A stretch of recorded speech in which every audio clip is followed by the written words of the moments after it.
जी नमस्कार। अंतरा दी डोगरी पाठशाला च तुंदा सारें दा मता स्वागत है। दोस्तों, कोई भी संस्कृति कोई भी साहित्य जिहड़ा हुंदा है वो बगैर लोक गाथाएं दे अधूरा हुंदा है। इ'यै अगर अस गल करचै डोगरी साहित्य दी तां डोगरी साहित्य बिच डोगरी दी कई किस्म दियां लोक गाथां प्रचलित हैं।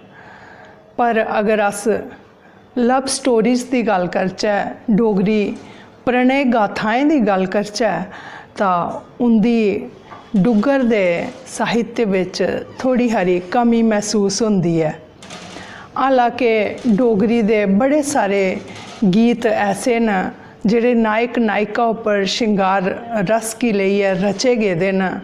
उंदी खूबसूरती बहुत अच्छी है, बहुत प्यारे लगते हैं, मने गी भांदे न वो गीत ते हर जुबान उपर हैं। पर अगर अस लोक गाथा की गल करचै तां उंदे च इंदा अभाव है। अगर अस एदे रीज़न एदे कारण केह् न एदे पिच्छे उंदी पड़ताल करचै तां असेंगी एक दो कारण जेह्ड़े न ओह् सामने लभदे न। इक तां एह् कि शायद साढ़े डोगरा साहित्य उपर डोगरी कवियें उपर नाथ संप्रदाय दा प्रभाव पेदा है। नाथ संप्रदाय निवृत्ति की गल करदा है, वैराग्य की गल करदा है।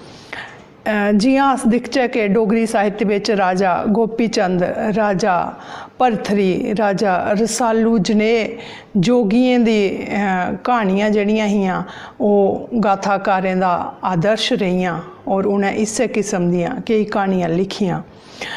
अवधी ते पंजाबी उपर सूफी कवियें दा प्रभाव हा। इस गल्ला अवधी ते पंजाबी विच कई लव स्टोरीज़ रची गेदियां न। उंदियां लोक गाथां प्रणय संबंधें उपर बड़ियां ज़्यादा न। चलो ये तो होई एक गल। हुण अस जिहड़ी एक मैं कहानी लेइयै आई हाँ तुंदे अग्गें उसकी गल करचै। अज दी कहानी दा टाइटल है राजा औंस। दोस्तों, राजा औंस ते राजकुमारी मोरनी दी प्रेम कहानी है। एक राजा चिलमन राय उदा नाम हा। उसी अपनी भैन कन्नै बड़ा प्यार हा, बड़ी खूबसूरत ही उदी भैन जिसका नाम मोरनी हा और 16 कला संपूर्ण ही, हर गल्ला बड़ी दक्ष ही। वो ते हूँ राजा चिलमन राय दे मनै च आया कि मैं अपनी भैन आस्तै योग्य वर जड़ा वो तुप्पना है। इस गल का विचार बनाइए उसने अनाउंसमेंट की कि वो एक स्वयंवर करने जा करदा है और जेड़ा स्वयंवर च ओदी भैन की जित्ती जाग, जेड़ा टारगेट दिता जाग, उहदे उपर जेड़ा फतेह पाई लैग, उहदे कन्नै उन्हें अपनी भैन का ब्याह रचाना है। उसने केह् कीता, एक कुप्पी जही दूर टंगी ओड़ी ते ओह दूरा दा गै उसी निशाना लाना हा। बड़े सारे राजकुमार आए दूरा दूरा दा स्वयंवर च हिस्सा लैने आस्तै। सारे राजाएं राजकुमारें कोशिश की पर कोई भी उस टारगेट की हासिल नहीं कर सकिया और लास्ट च राजकुमार औंस की बारी आई। उसने इक्के निशाने कन्नै उस कुप्पी की निशाना लाई ओड़िया। इयां करिए उसने उस स्वयंवर च ते उसी जीती लिया। हुण ब्याह गज्जी बज्जी है बाद विच होना हा, वो वापस चली आ। तां इन्ने चिर जड़ी मोरनी ही, जड़ी राजकुमारी ही, उसने अपने मने च राजा औंस की अपना पति जड़ा वो मन्नी लिया। पर उस दे दौरान गै उसी इयां एहसास होया कि राजा चिलमन राय दा मन जेड़ा वो बदली दा और वो अपने दोस्त कन्नै अपनी भैन दा ब्याह कराना चाहता। उसने केह् कीता, उन्हें उसी चिट्ठी लिखी राजा औंस की कि इयां इयां मेरे भरा दा मन जेड़ा वो परिवर्तित होई दा ते तू आ ते मिगी इत्थों लेई आ। ते राजा औंस कोल चिट्ठी पुज्जी। राजा औंस ने अपने भ्राएं कन्नै सलाह मशवरा किया। उसदे भ्राएं उसी आख्या कि एह्दे कोला पैह्लें कि अस उत्थे जाचै गल करचै, कि नहीं अस अपना एक परोत भेजिए पैह्ले पता करचै कि आखर असली गल केह् है।